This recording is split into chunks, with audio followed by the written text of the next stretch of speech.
I found out my inheritance was gone while standing in my kitchen, holding a mug that had gone cold. The number on the paper didn't match the number I had memorized. My name is Rachel Monroe. I'm 32. I was supposed to be calm about money. That was my role. I ran payroll at work. I color-coded my bills. I knew exactly what my grandmother left me because I'd checked it more times than I'll admit, usually late at night, usually after my parents called with another favor that sounded small. The mail had come in a thin stack. Grocery ads. A dentist reminder. One envelope from the bank that felt heavier than it should have. I tore it open at the counter, the manila folder already there because I kept things together that way. Statements in one place, calm in another. The balance line made my stomach tighten, not panic. Just that quiet wrongness, like a chair pulled back an inch when you go to sit. I flipped the page. Then I flipped it back. I read the date range again. The transfer line was there, neat and indifferent, as if money didn't carry names with it. Later that week, my mom called while I was rinsing a plate. The water ran too loud and I turned it off with my wrist. She said they needed a temporary bridge. Just a few weeks. She said family helps family. She said I was the responsible one. I asked what she meant by bridge. She laughed, a soft laugh she used when she didn't want a question to turn into a problem. She said my sister had hit a snag. Nothing serious. Credit cards. A mistake. It would be handled. I said, I thought Grandma's money was already distributed. There was a pause. I could hear my dad clear his throat in the background, the TV murmuring behind him. Mom said it was all paperwork timing. She said not to worry. She said my grandmother wanted everyone okay. That night, I laid the statements flat on the counter. The edges curled up like they wanted to leave. I smoothed them with my palm. The transfer date lined up with a Sunday dinner we'd had when my sister talked about a promotion that never came, and my mom refilled everyone's glass before it was empty. I tried to tell myself it was a misunderstanding. I'd made a habit of that. At work, when a manager blamed payroll for a late change. With my parents, when plans shifted and money followed without asking. The next morning, I called the estate attorney's office on my drive to work. I pulled into a grocery store lot because my hands were shaking enough that I didn't trust a red light. The assistant put me on hold. A piano version of a song I recognized played through the speaker. When she came back, her voice was careful. She said she could email the distribution record. She asked me to confirm my address. I printed the email at work and folded it into thirds, then unfolded it, then folded it again. It showed authorized access. It showed signatures. It showed my name, clean and alone, next to others that weren't supposed to be there. At lunch, I sat in my car and ate a granola bar I didn't want. My phone buzzed. A text from my sister, with a coffee cup emoji and a time. No explanation. Just an assumption. We met at her usual place, the one with the exposed brick and the chipped mugs. She talked fast. She said she hated asking. She said it was already handled. She said Mom and Dad had taken care of it and I didn't need to stress. I asked how much. She waved a hand like she was brushing off smoke. She said not to get stuck on numbers. She said it was temporary. I slid the statement across the table. The paper caught on a drop of coffee and left a ring. She didn't touch it. She stared at the counter instead. She said our parents were coming to the bank with me later that week to explain it properly. She said it would all make sense then. On the drive home, my phone lit up again. A calendar invite from my dad. Bank branch meeting. Glass offices. Noon. I parked and sat there longer than I needed to, the engine ticking as it cooled. The number on the statement was still wrong. And now there was a room with glass walls waiting for me. The bank branch smelled like carpet cleaner and coffee that had been sitting too long. I got there early and sat in my car, reading the same paragraph on my phone without absorbing it. I went inside with the manila folder tucked under my arm. The glass offices lined the wall like fish tanks. A teller smiled and asked how she could help. I said I had a meeting. My parents arrived together. My dad held the door for my mom like it was a normal errand. She waved when she saw me, the same wave she used at church. We sat in a glass office with a small round table. The branch manager introduced herself and closed the door most of the way. Not all the way. My mom started talking before anyone else could. She said there had been confusion. She said estate paperwork was complicated. She said everything would be corrected. I opened the folder and slid the statements out. The paper made a soft sound against the table. I lined them up by date, the way I did at home. The manager leaned in. My dad leaned back. I said I just needed to understand the transfer. I kept my voice even. I asked who had authorized it. My mom said we were all family. She said Grandma trusted them.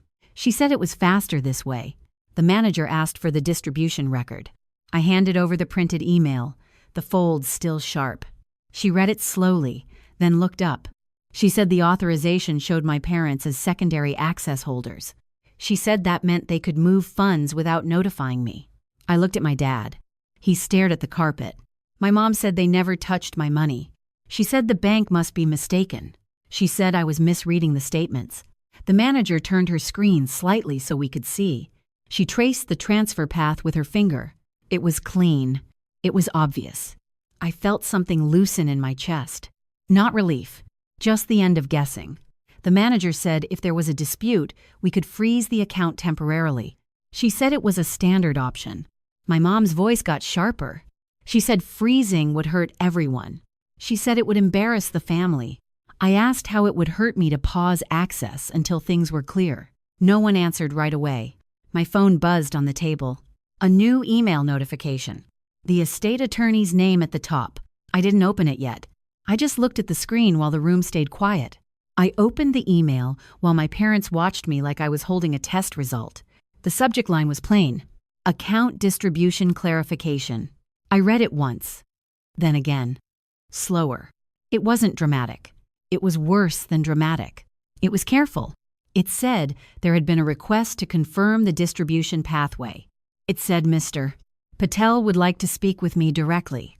It said, in one sentence that made my mouth go dry, that any redirection of funds required my written consent. My mom leaned forward. She smiled like she was trying to help me finish a thought. She said, "See, it's fine. He's just covering himself." The branch manager's eyes flicked from the email to the folder on the table. She didn't say anything. She didn't have to. My dad cleared his throat again. It sounded like he wanted to cough up the whole conversation and start over. I asked the manager, if I freeze it, can it be unfrozen without me? The manager said, not if we remove secondary access and place a note on the account. You would be the only one who can lift the hold. My mom's voice got tight. She said, Lauren, don't do this in here. I looked at the glass door. People moved past it with debit cards and deposit slips. A woman in a puffer jacket was explaining something to a teller, her hands making little circles in the air. I said, I'm not doing anything. I'm asking questions. My mom's smile slipped. She glanced at my dad. My dad finally spoke. He said, your sister needed help. It came out flat, like he'd been holding it in until the room forced him to drop it. I said, how much? My mom jumped in. She said, enough to stop the bleeding. It was going to snowball. The manager shifted her chair a few inches back. She was giving us space, the way professionals do when a family starts turning into something else. I slid one statement forward and tapped the line with my fingernail. The ink smudged slightly where my nail hit it. I said, this amount, this date. This isn't a bridge. This is a withdrawal. My mom said, stop calling it that. It makes it sound ugly. I almost laughed at that, but it didn't come. My throat felt too tight for anything clever. The manager asked if we wanted to proceed with a temporary freeze. She said it in the same tone she'd use for a lost card. My mom's eyes widened. She said, no, absolutely not. My dad didn't look at her. He stared at the folder like it might bite him.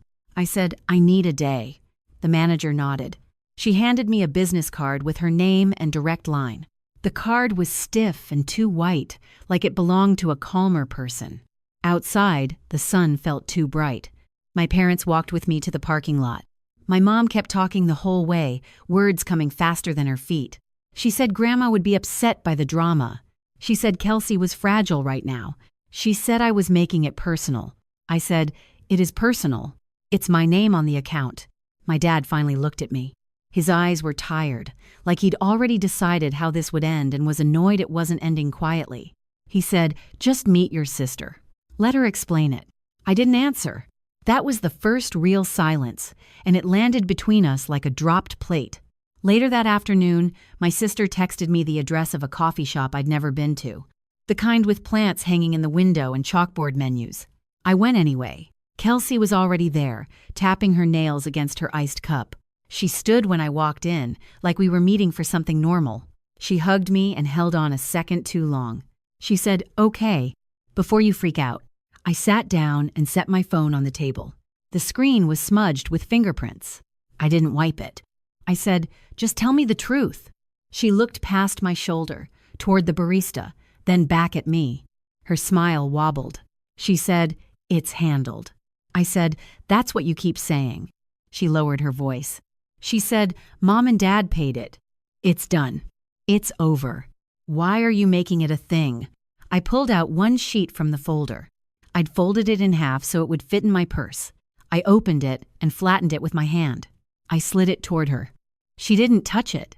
Just like before, like paper could burn. Her mouth opened, then closed again.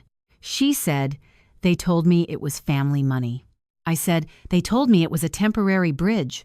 She shrugged with one shoulder, small and practiced. She said, "Isn't it?" I stared at her.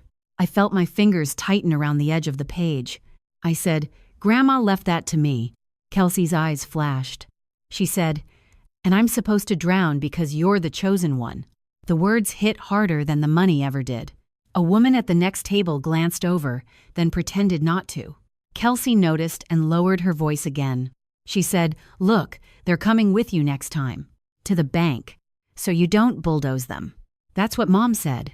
I sat back in my chair. The wood creaked under me. I said, "Next time." Kelsey nodded, too quick. She said, "Yeah, they already scheduled it."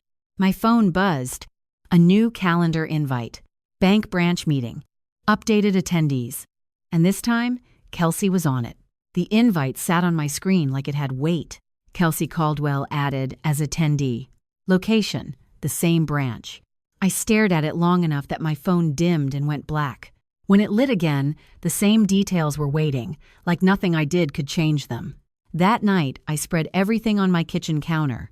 The bank statements, the printed email from the attorney's office, the branch manager's card with her neat handwriting on the back. I held my pen over a legal pad and realized my hand didn't know what to write because the truth was already written for me.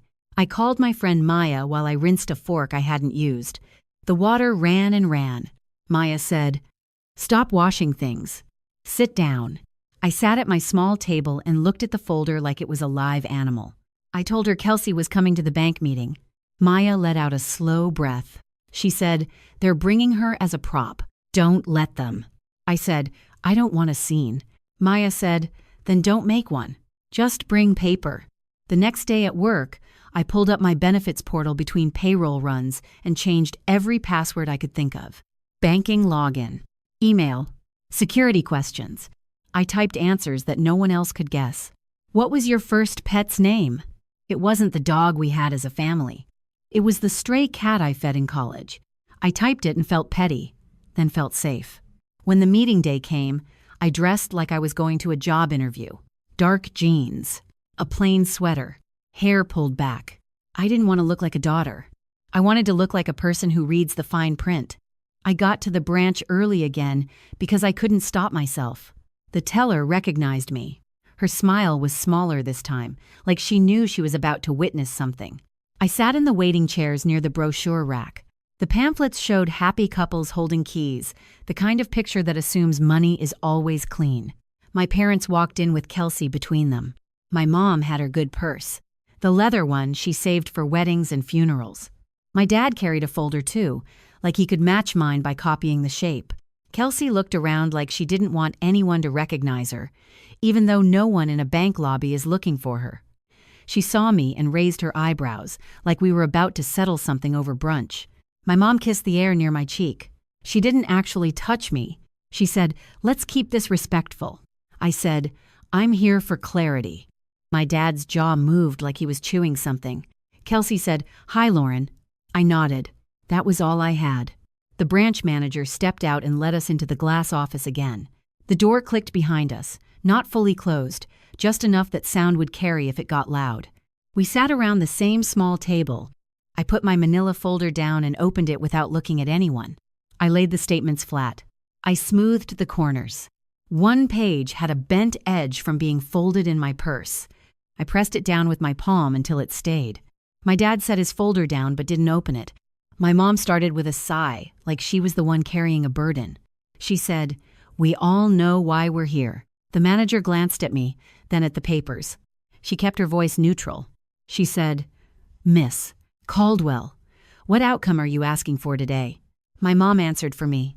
She said, "We're asking to unfreeze nothing because nothing is frozen. We're asking for Rachel to stop escalating." I looked at the manager. I said, "I want secondary access removed. I want confirmation in writing of what was moved and by whom." Kelsey made a small noise, like a laugh that didn't land. She said, "This is so extra." My mom turned to Kelsey like she was soothing a child. She said, "Sweetie, just let the adults talk." Kelsey's face tightened. She stared at the table. There it was, the same dynamic, even here. The manager asked a question that sounded simple but wasn't. She said, "Who was authorized on the account at the time of transfer?" My mom sat up straighter. She said, "We were, for convenience." I said, "Without my knowledge." My mom's eyes flashed. She said, "You knew we handled things." "You always knew." My dad finally spoke. He said, "We didn't take it for ourselves." I slid a statement forward toward the center of the table and tapped the line again. I said, "You took it out of my name." Kelsey leaned in for the first time. Her nails clicked on the table. She said, "They used it to fix my situation." "That's not stealing." The manager's gaze stayed steady. She looked at the transfer line, then at the next line, then at the account number trail. Outside the glass, a teller walked by, slowed for half a second, then kept going. I saw her eyes flick toward us and away. My mom noticed too. Her cheeks flushed. She lowered her voice, sharp and urgent. She said, "Do you want strangers hearing our business?" I said, "I want my money where it belongs." My dad's phone buzzed on the table. He flipped it face down fast like it embarrassed him. The manager said, "If there's disagreement, my recommendation is an account freeze while we verify authorization and intent. It protects everyone." My mom's hand tightened around her purse strap. She said, "There is no disagreement. Rachel is misunderstanding." I opened the email printout and turned it toward the manager. I said, "Then verify it." There was a pause so long I could hear the hum of the overhead lights. The manager took a breath. She said, "If I initiate a freeze and remove secondary access, do you understand you may not be able to reverse that without legal documentation?" My mom stared at me like she was trying to will me into being 12 again. Kelsey's voice cracked a little when she spoke. She said, "You're really going to do this to me?" I didn't answer her. I looked at the manager and nodded once. And that's when the manager asked the question that made my mom go completely still. She said, "Before we proceed, can someone explain why the transfer amount matches a creditor payoff recorded under Miss Kelsey Caldwell's name?" My mom's face went blank like someone had turned down the lights behind her eyes. My dad's mouth opened, then closed again.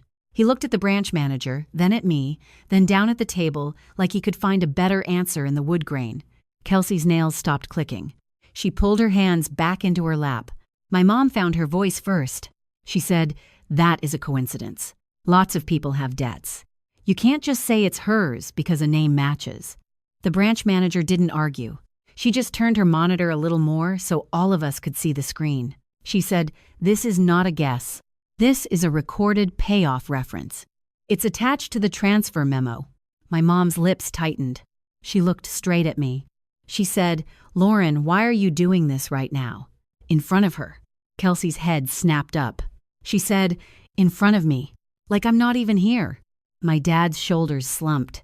He rubbed the bridge of his nose, slow, like it was a migraine he'd been ignoring for weeks. I kept my hands flat on the table because if I let them move, I knew they'd shake. I said, "I didn't bring the bank's records. I brought my statements." My mom made a small sound of disgust. She said, "You brought a folder like you're prosecuting us." I heard myself breathe. I heard the hum of the lights. I watched a dust speck drift down the glass like it had all day to get there. The manager asked, "Would you like me to print the transaction detail?" My mom answered for everyone again. She said, "No, we're not making copies of family issues." The manager looked at me instead. Her eyebrows lifted a fraction. A question. I nodded. She stood, opened the door, and stepped out. The door didn't close all the way behind her. My mom leaned toward me the second she was gone. She said, "This is what you do. You always do this. You take something messy and you make it clinical. Like feelings don't matter." I said, "My feelings mattered when I thought Grandma's gift was still there."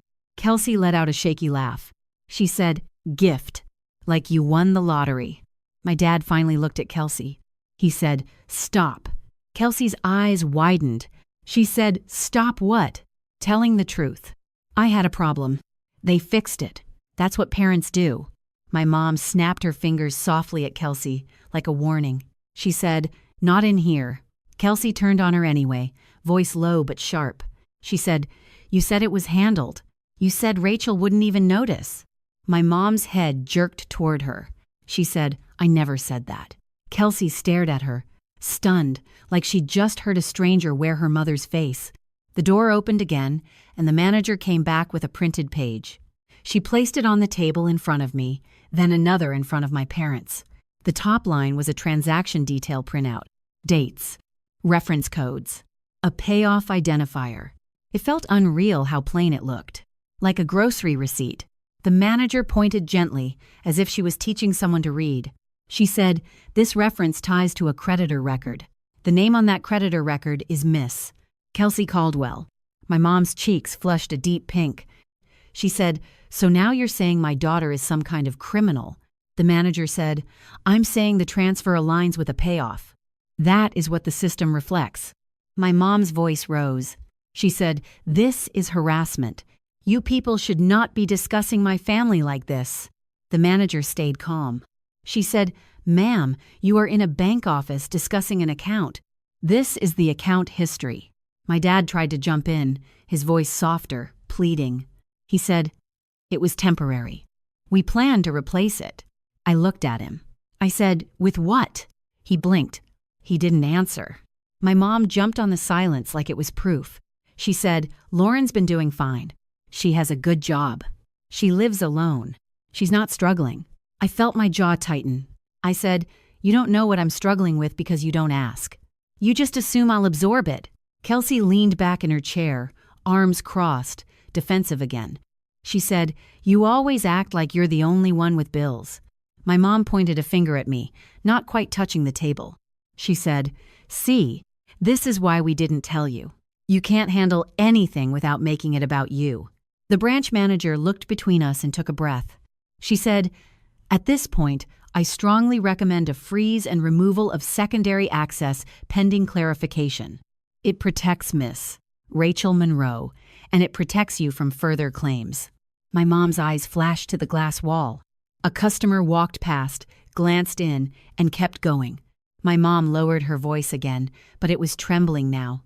She said, "If you freeze it, you're telling the whole world we stole from our child." I said, "You moved money out of my inheritance." My dad said, "We did what we had to." Kelsey said, "Oh my God, everyone relax." My phone buzzed on the table, a vibration that felt too loud in the quiet. The screen lit up with a call. Evan Patel, the estate attorney. I looked at the branch manager, then at my parents. I hit speaker. Evan Patel's voice came through the speaker clean and calm, like he was calling about a missing signature, not a family imploding in a glass box. He said, "Lauren, I received your message. Are you in a place where you can speak freely?" My mom leaned toward my phone like she could block the sound with her body. She said, "Evan, hi. This is Diane Caldwell. There's been a misunderstanding." Evan didn't take the bait. He didn't even pause long enough to let her turn it into a conversation she could steer. He said, "I'm glad you're present. For clarity, I represent the estate's administration. My duty is to follow the terms of Miss Nora Caldwell's instructions." My dad swallowed hard. I watched his throat move. Kelsey stared at the printout on the table like it had started the fire on its own. Evan said, "Lauren, I'm looking at the distribution record. The funds were designated to you. Any redirection requires your written consent. I do not have that consent on file." My mom's cheeks went red again. She said, "We were helping. We were preventing a crisis." Evan said, "Intent does not change authorization." The branch manager sat very still, eyes moving between my phone and the paperwork. She held a pen but didn't write. She didn't need to. My mom lifted her chin. She said Nora would not want Rachel hoarding money while her sister suffers. At the mention of Grandma's name, something in me went tight and cold at the same time. Evan's tone didn't change, but the words landed heavier. He said, "Miss, Caldwell's written direction is specific. She wanted Lauren's share protected from family pressure." Those are her words. Protected. My dad's head snapped up. He looked genuinely startled, like he hadn't expected Grandma to see this coming. Kelsey's eyes flicked to me, then away fast. My mom's mouth opened and nothing came out for a beat. She recovered with a laugh that sounded brittle. She said, "That's ridiculous." Evan said, "It is not. I have the letter in my file." I felt my fingers curl against the edge of the table. I forced them flat again. I said, "What do I do right now?" Evan said, "First, instruct the bank to remove any secondary access and place a hold while the account history is documented. Second, I will provide a written notice to the institution regarding the intended beneficiary and the required consent. Third, we can redirect any remaining distributions into an account only you control." My mom leaned toward me, voice low and urgent. She said, "Lauren, don't. You're making this permanent." I looked at her and realized she was right, just not in the way she meant. I said, "It was permanent when you moved it." My dad's eyes went wet, but he didn't wipe them. He just sat there like a man waiting for a verdict. Kelsey shook her head, small and fast. She said, "This is insane." Evan's voice came through again. He said, "One more thing. Miss, Nora Caldwell called my office earlier today." The room shifted. Even the branch manager's posture changed, just slightly. My mom went still. My dad whispered, "She did." Evan said, "She asked one question." She said, "Did they touch it?" My stomach dropped, not because I was surprised, but because I could suddenly see my grandmother sitting somewhere with her phone in her hand, not angry, just focused. Evan said, "When I told her there was activity inconsistent with her instructions, she asked me to make one call. This call. She wanted everyone to hear the same information at the same time." My mom's eyes flashed, offended and scared at once. She said, "So she set us up." Evan said, "No. She documented her wishes. You stepped outside them." The branch manager cleared her throat softly. She said, "Miss Caldwell, if you'd like to proceed with the freeze and removal of access, I can start that process now." My mom grabbed her purse strap with both hands, knuckles pale. She said, "If you do this, you're cutting off your family." Kelsey's voice cracked again, and this time it sounded younger. She said, "Lauren, please." I looked at my sister. I remembered her texting me coffee emojis like I was a resource, not a person. I remembered my mom saying I was misreading what was printed in black and white. I didn't raise my voice. I didn't need to. I said, "Yes. Remove the access. Put the hold on it." My mom inhaled sharply like she'd been slapped. My dad closed his eyes for a second, then opened them and stared at the table. The branch manager nodded once, professional and firm. She opened a drawer and pulled out a form with the bank logo at the top. She slid it toward me with a pen. She said, "I'll need your signature here to authorize the hold and the removal." My hand trembled when I picked up the pen. I hated that it trembled. I hated that my body still reacted like I was doing something wrong. I signed anyway. The pen scratched on the paper, a small sound that felt louder than anything we'd said. Evan said, "Lauren, once the bank confirms, forward me their notice. I will send written instruction regarding future distributions. Also, keep your documents. Do not rely on verbal agreements." My mom shook her head over and over, like she could shake the moment loose from reality. She said, "You're going to regret this." Kelsey stared at my signature like it had betrayed her. My dad's voice was barely there. He said, "We were going to fix it." I looked at him. I said, "You were going to hope I didn't notice." The branch manager typed on her keyboard. Her nails made soft clicks. She glanced at the screen, then at me. She said, "The hold is in place. Secondary access has been removed." My phone buzzed on the table before she even finished the sentence. A bank notification. Account status updated. And right under it, another buzz. A new text from my mom that made my stomach turn cold. She wrote, If you tell Grandma, you're dead to us. My mom's text sat on my screen like a stain. If you tell Grandma, you're dead to us. My throat tightened so hard I had to swallow twice. My hands went cold, then hot, then cold again. I pressed my phone flat to the table like I could hold the message down. The branch manager didn't look at the screen, but she saw my face change. She asked, "Are you okay?" My mom leaned forward fast. She said, Don't show her anything. This is family." Kelsey whispered, "Mom." My dad stared at his own hands, palms up, like he was checking if they were still his. I didn't speak. I hit the side button and locked my phone. I slid it into my bag like it was fragile glass. Evan Patel said, "Lauren, I'm going to email you the letter, Miss." Nora Caldwell wrote, "I suggest you keep communication in writing whenever possible." My mom said, "This is humiliating." Evan said, "This is documented." When the call ended, my mom stood up too quickly. Her chair legs scraped the floor. She grabbed her purse like it was an oxygen mask. She said, "We're leaving." Kelsey didn't move at first. She looked at me with something like disbelief, like I'd stepped out of a role she'd written for me. She said, "So you're just gonna let me fall?" I said, "I'm not your lender." That was it. No speech. No big line. Just the truth. Kelsey's face tightened. She stood and followed my mom out. My dad hesitated like he might say something to me. Then he followed them too, shoulders rounded, like the air outside the office was heavier. The branch manager handed me a printed confirmation letter on bank letterhead. Account hold placed. Secondary access removed. It looked clean, almost polite. She said, "If anyone contacts us, we will note that only you can authorize changes." I thanked her. My voice sounded normal, which felt wrong. When I stepped outside, the sun had dipped behind the buildings and the parking lot lights had clicked on. My car smelled like stale peppermint gum. I sat behind the wheel and just breathed until the shaking in my hands eased enough to start the engine. My phone buzzed before I made it out of the lot. A call from my mom. I let it ring. Then another call. Then my dad. Then Kelsey. I didn't answer any of them. By the time I got home, there were voicemails. 5, then 7, then 10. I kicked off my shoes in the entryway and set the manila folder on my kitchen counter like I was putting down something that could spill. I plugged my phone into the charger and watched the screen light up again. New text from my mom. "You're ruining your sister's life." Then another. "You always think you're better than us." Then a third. From Kelsey. "Tell Evan to stop. You got your point across." I sat at my table and listened to the first voicemail on speaker, low volume, like the words could scorch my walls. My mom's voice was tight and controlled. She said, "Lauren, call me back. You're being dramatic. You don't understand what you've done." The next voicemail was my dad.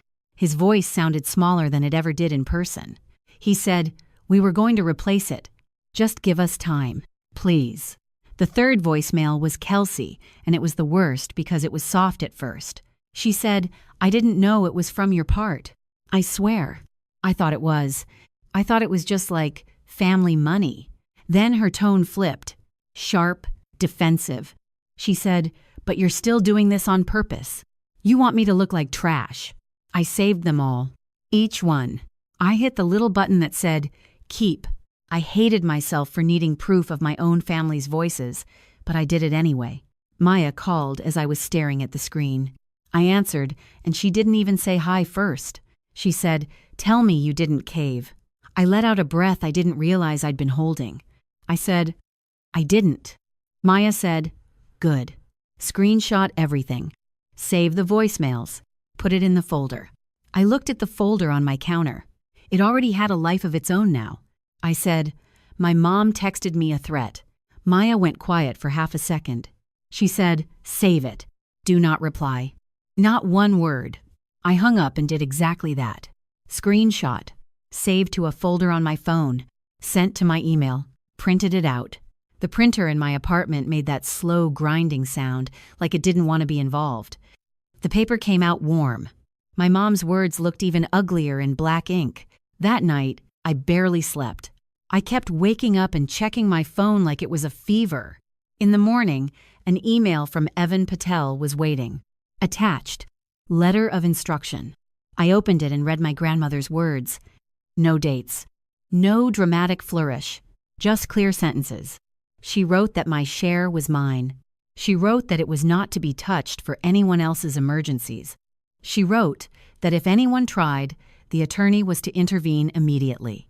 There was a second email right behind it, from a number I recognized even before I saw the name. Grandma. The message was one line. Lauren, do not argue. Forward everything to Evan. I will handle the rest. I stared at it until my eyes burned. Then my phone rang again. Not my mom. Not my dad. Not Kelsey. The bank. I answered, and the branch manager's voice was calm. She said, Lauren, I wanted to let you know we received a formal notice from Mr. Patel's office. We also have a pending distribution that will be redirected today to the new account you opened. My heart jumped so hard it hurt. I said, today. She said, yes. You'll get the confirmation email shortly. I thanked her and ended the call. My kitchen felt too quiet. I turned my phone over, and a new text from my mom slid onto the screen, shorter than the rest. She wrote, Grandma doesn't know what she's doing, and neither do you. Then my email chimed. Subject line, distribution redirect confirmation. Subject line, distribution redirect confirmation. I opened it with my thumb hovering like the screen might bite me. The email was simple. The pending distribution had been rerouted to the new account in my name only. The confirmation number sat in the middle of the page like a tiny receipt for my sanity. I set my phone down and stared at my kitchen counter. The manila folder was still there, edges frayed from being carried around like a purse. The printed threat from my mom sat on top of the stack, bold and unforgiving. If you tell Grandma, you're dead to us. I didn't cry. I didn't feel dramatic. I felt something quieter, like my body was realizing it didn't have to brace for impact every second. My phone buzzed again. A group text. My mom had started it with my dad, Kelsey, and me. Mom wrote, we need to talk like adults. Meet at the house tonight. Kelsey wrote, please, I can't breathe. You don't get it. My dad wrote, let's just calm down. I looked at the messages and did the most unfamiliar thing. I didn't respond. Instead, I forwarded the screenshots and voicemails to Evan Patel. One email, one thread, attached files lined up like paper clips.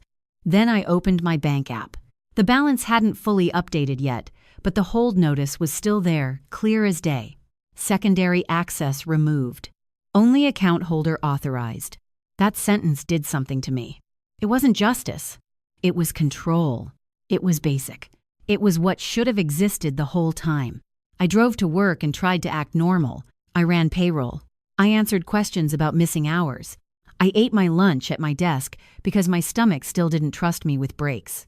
When my phone lit up with a call from my mom, I let it go to voicemail. When it lit up again with Kelsey, I let it go to voicemail. By mid-afternoon, Evan replied. He wrote that he had notified the bank and documented the unauthorized transfer with the estate file. He wrote that any further distributions would go directly to the new account.